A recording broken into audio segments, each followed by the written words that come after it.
Comentario Lucas capítulo 6. Jesús el gobernante, versículos 1 al 5. Era legal que la gente arrancara trigo del campo de algún vecino y lo comiera, pero no podía usar la hoz. Deuteronomio capítulo 23, versículo 25. Al permitir a sus discípulos que hicieran esto en el sábado, Jesús violaba de nuevo las tradiciones de los ancianos. Poco antes sanó a un hombre en el sábado, Juan capítulo 5, y esto enfureció a los líderes religiosos aún más.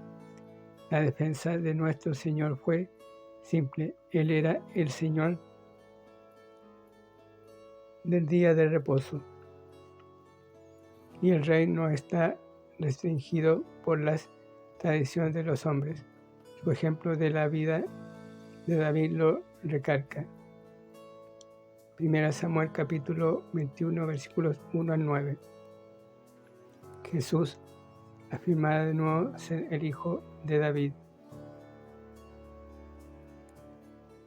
El Señor, el Mesías, quería dar un nuevo día de reposo.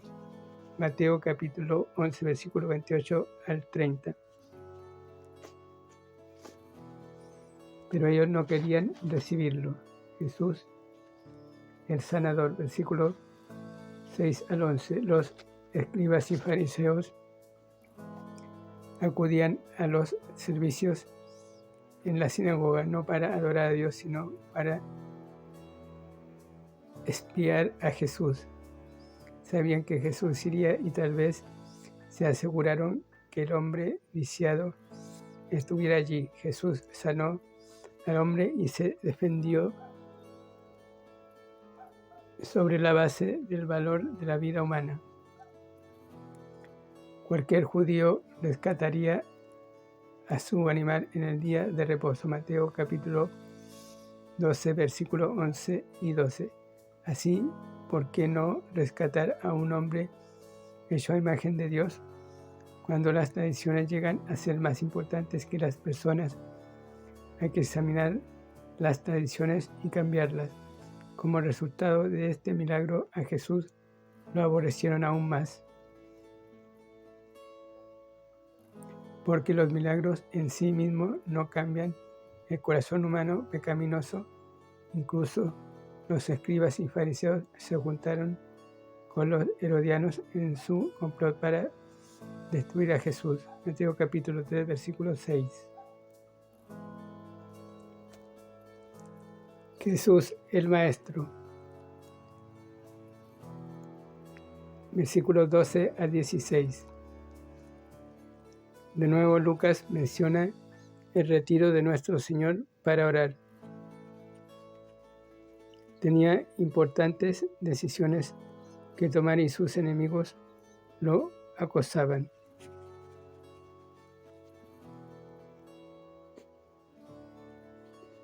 De modo que le era necesario orar. Este es un buen ejemplo que debemos seguir en nuestros ministerios. Santiago capítulo 1, versículo 5.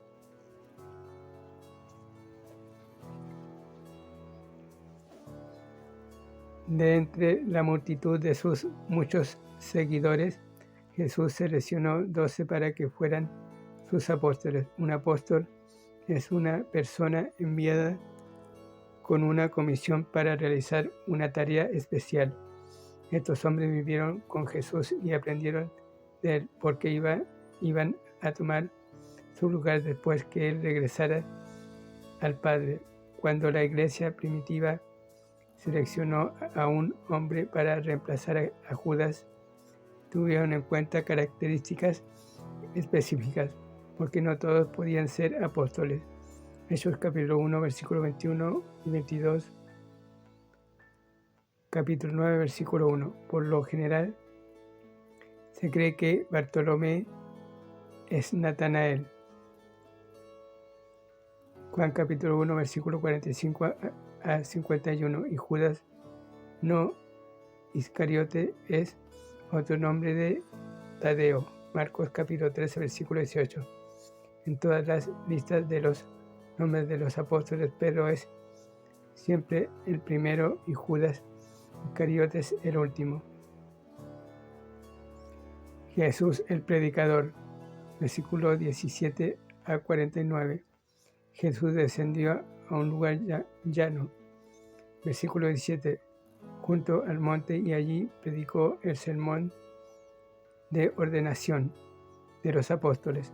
En su informe de lo que llamamos el sermón del monte, Mateo capítulo 5 al 7, Lucas eliminó las secciones judías que no serían pertinentes a su audiencia de personas gentiles. Jesús predicó este sermón tanto a las multitudes como a sus apóstoles. Y su mensaje se aplica también a nosotros hoy. Nadie se salva por guardar el sermón del monte, porque la salvación viene únicamente por la fe en Jesucristo. El sermón se refiere a las relaciones de los discípulos con las posesiones, versículo 20 al 26, las personas, capítulo 27 al 45, y el Señor, capítulo 46 al 49. En la sección de la relación con las personas, Jesús nos dice cómo llevarnos con nuestros enemigos, versículo 27 al 36, y hermanos, versículos 37 al 45. Se puede resumir el sermón en 4 palabras: ser, 20 al 26, amar, 27 al 36, perdonar, 37 a 45, y obedecer, 46 a 49. Posesiones, versículo 20 al 26. Las personas que seguían a Jesús eran en su mayoría pobres que vivían de día en día, envidiaban a los ricos y ansiaban ser como ellos. La Biblia nos enseña que la pobreza sea bendición, porque nos dice que cuidemos de los pobres y de los necesitados, sino que la pobreza no nos roba ninguna bendición. Bien se ha dicho que muchas personas saben el precio de todo, pero no el valor de nada. No es pecado ser rico, pero sí es pecado confiar en las riquezas y pensar que usted es una persona especial a los ojos de Dios debido a su riqueza. El carácter es lo importante, no las posesiones. Personas, versículo 27 al 45. Cuando tenemos valores diferentes a los del mundo y defendemos lo que es correcto, va a tener enemigos. Si nos desquitamos, viviremos a su misma altura, pero si los amamos, les hacemos bien, los bendecimos y oramos por ellos. Entonces nos elevamos a un nivel más alto y glorificamos al Señor. No requiere mucho esfuerzo amar a nuestros enemigos y servirles, pero exige amar a nuestros enemigos. Esfuerzo amar a nuestros amigos y servirles, pero exige fe amar a nuestros enemigos y hacerles bien. Los principios dados en los versículos 31 y 36 nos estimulan a practicar esta difícil admonición. Veamos también 1 Pedro capítulo 2, versículo 13 al 25, y Romanos capítulo 12, versículo 17 al 21. Cuando se trata de nuestros hermanos, versículo 37 al 46, debemos tener cuidado, no sea que les tratemos con más severidad de lo que nos tratamos nosotros mismos.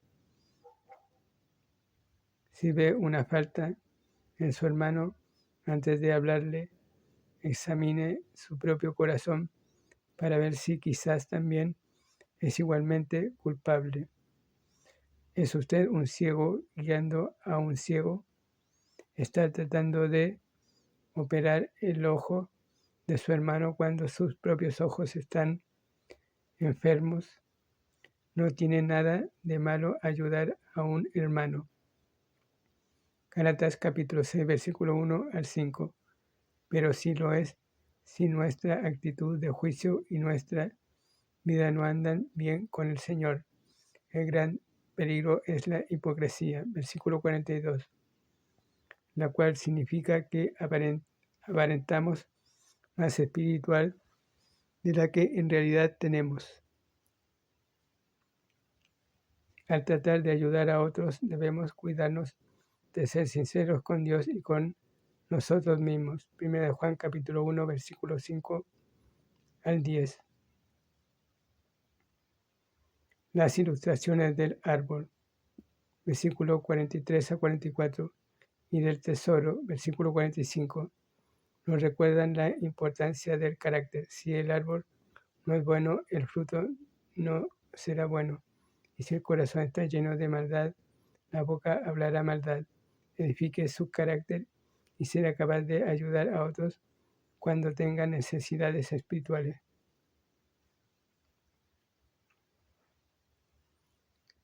El Señor. Versículo 46 al 49. Jesús es Señor y quiere nuestras obras, no nuestras palabras. Mateo capítulo 7, versículo 24 al 27. Edificar sobre la roca significa obedecer lo que Él dice. Edificar sobre la arena significa profesar obediencia, pero no practicarla. Lo que construimos hoy se prueba hoy en las tormentas de la vida, pero habrá una gran prueba final y mayor ante el tribunal de Cristo. Romanos capítulo 14, versículos 10 al 13. Mateo nos dice que los oyentes se asombraron de la enseñanza de Cristo. Mateo capítulo 7, versículos 28 y 29. Sin embargo, muchos leen hoy el Sermón del Monte y ven solamente una hermosa muestra de filosofía religiosa. ¿Cuánto nos perdemos al ser nada más que oidores y no hacedores?